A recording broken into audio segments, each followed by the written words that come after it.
Mir Aimal Kasi, also known as Mir Aimal Kansi, was a Pakistani national who was convicted of the 1993 shootings at CIA headquarters in Langley, Virginia.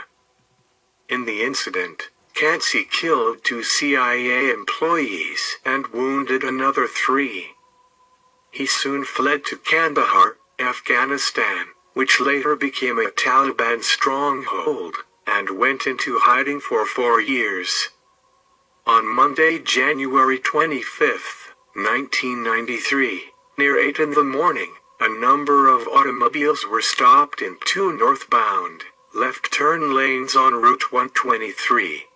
In Fairfax County at the main entrance to the headquarters of the Central Intelligence Agency. The vehicle operators had stopped for a red traffic light and were waiting to turn into the entrance. At the same time, a lone gunman emerged from another vehicle, which he had stopped behind the automobiles. The gunman, armed with an AK-47 assault rifle, proceeded to move among the automobiles, firing the weapon into them. Within a few seconds, Darling and Lansing Bennett were killed and Nicholas Starr, Calvin Morgan, and Stephen Williams were wounded by the gunshots. All the victims were CIA employees and were operators of separate automobiles. The gunman, later identified as defendant Mir Aimal Kasi, also known as Mir Aimal Kansi, fled the scene. At this time, Kasi, a native of Pakistan, was residing in an apartment in Reston with a friend, Mir. Defendant was employed as a driver for a local courier service and was familiar with the area surrounding the CIA entrance. The day after the shootings, defendant returned to Pakistan. 2 days later, Mir reported to the police that defendant was a missing person.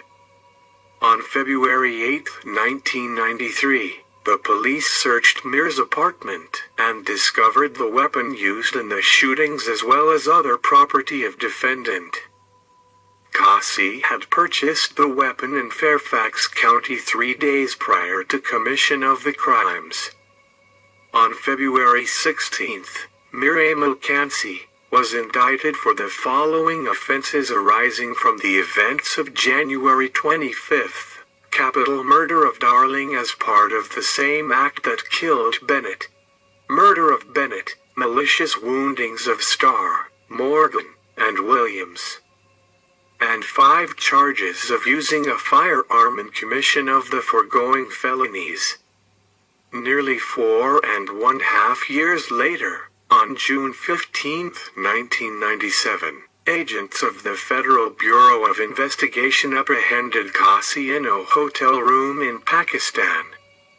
Kasi had been traveling in Afghanistan during the entire period, except for brief visits to Pakistan. On June 17, 1997, Kasi was flown from Pakistan to Fairfax County in the custody of FBI agents.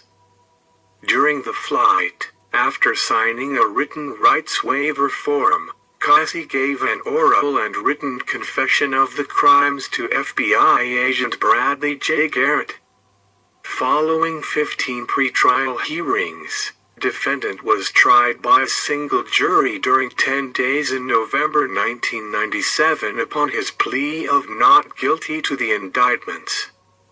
The jury found Kasi guilty of all charges and, during the second phase of the bifurcated capital proceeding, fixed Kasi's punishment at death based upon the vileness predicate of the capital murder sentencing statute.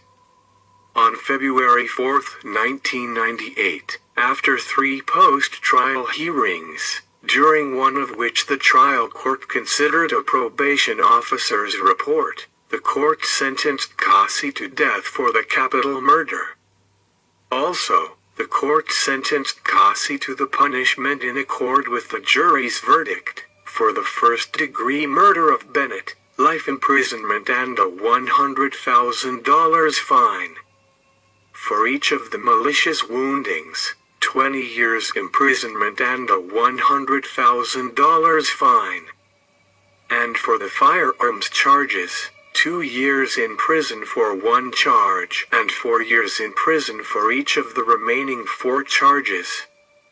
The death sentence is before us for automatic review under former, and we have consolidated this review with defendant's appeal of the capital murder conviction.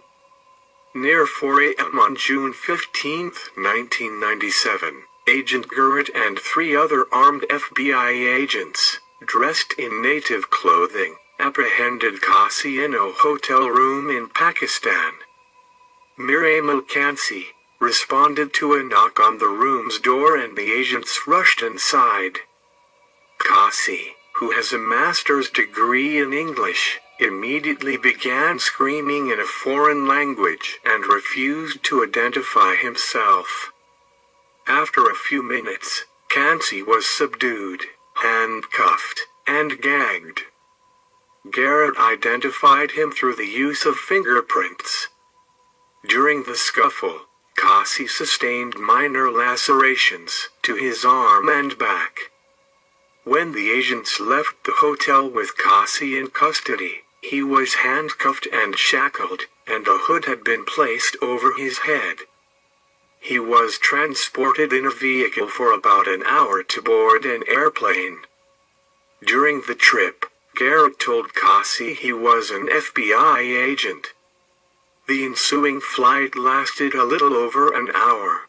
After the plane landed, Kasi was transferred to a vehicle and driven for about 40 minutes to a holding facility where he was turned over to Pakistani authorities.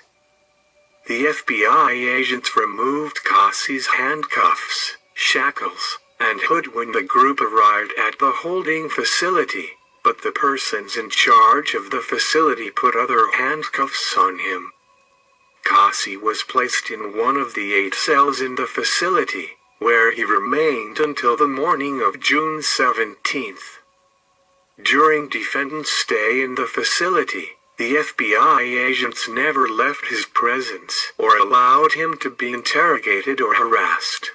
He was allowed to eat, drink, and sleep.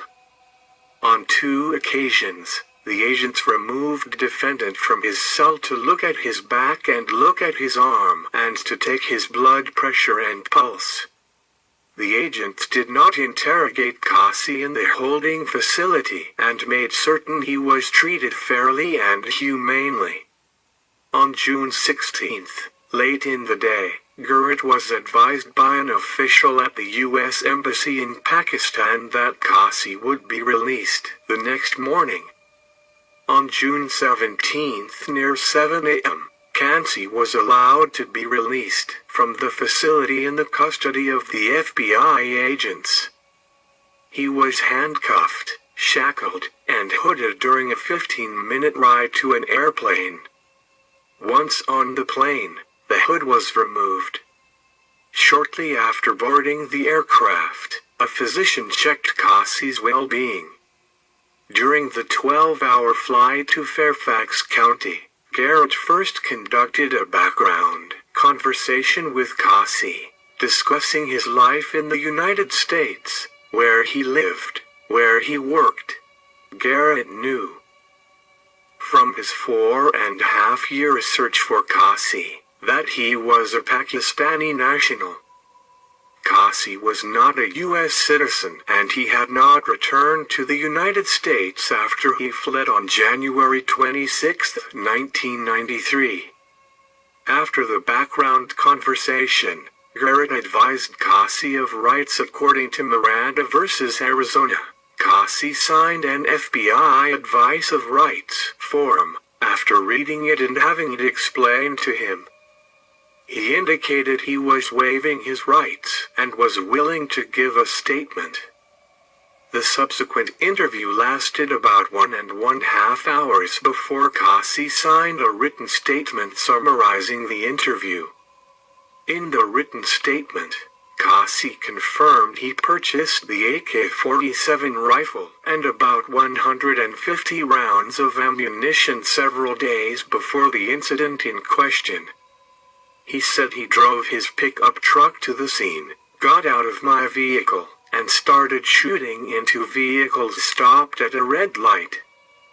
Continuing, he stated that I shot approximately 10 rounds shooting 5 people.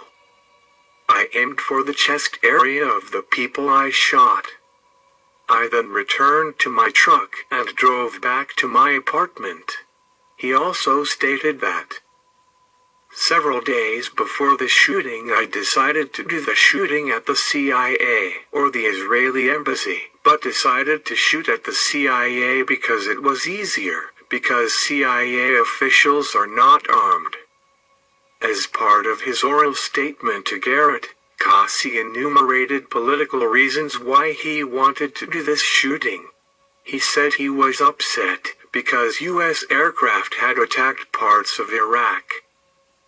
He was upset with the CIA because of their involvement in Muslim countries, and he was concerned with killing of Pakistanians by U.S. components. When Garrett asked defendant why he stopped shooting, he replied there wasn't anybody else left to shoot. When asked about the gender of those shot, Kasi replied that he only shot males, because it would be against his religion to shoot females. The record clearly establishes that Mir, Kasi's roommate and the lessee of the apartment, consented to the search of a suitcase found in a hall closet within the apartment. 2 handguns and magazines of AK-47 ammunition were found in the suitcase and eventually were received in evidence. The investigating police officer testified that he had received Mir's verbal consent several times to open the suitcase. The trial court correctly concluded, under the evidence, that Mir had the authority to give permission to the officer to look in the suitcase, rendering the search valid. Kasi says that because his crimes were political, he somehow is entitled to First Amendment protection, and that his death sentence should be commuted to avoid possible violent acts of reprisal. As the Attorney General observes, defendant received the death sentence, not because he had a political motive, but because he murdered 2 innocent men, and maimed 3 others, in an extremely brutal and premeditated manner. As the Kasi moved among the stopped automobiles, he shot through the rear window of the Darling vehicle, severely wounding Darling in the torso. In a few seconds, Kasi appeared at the front of the Darling vehicle, and fired at him again, destroying a part of his head. Darling also suffered at least 1 gunshot wound to his lower leg, resulting in a compound fracture. There is nothing arbitrary about a death sentence imposed under the circumstances of this case and, thus, there is no basis for commutation. He was executed by lethal injection, on the 14th of November, 2002. Kasi, 38, was pronounced dead at 9:07 p.m. at the Greensville Correctional Center in Southeast Virginia. Kasi looked sad as he entered the death chamber. Kasi's spiritual advisor Dr. Mir Muhammad Saeed, president of the Islamic Center in Northern Virginia, accompanied him into the death chamber. The 2 men appeared to be praying quietly but continuously until Kasi's death. His last words were, "There is no God but Allah," as he lay on the gurney to die. Thank you for watching Death Row.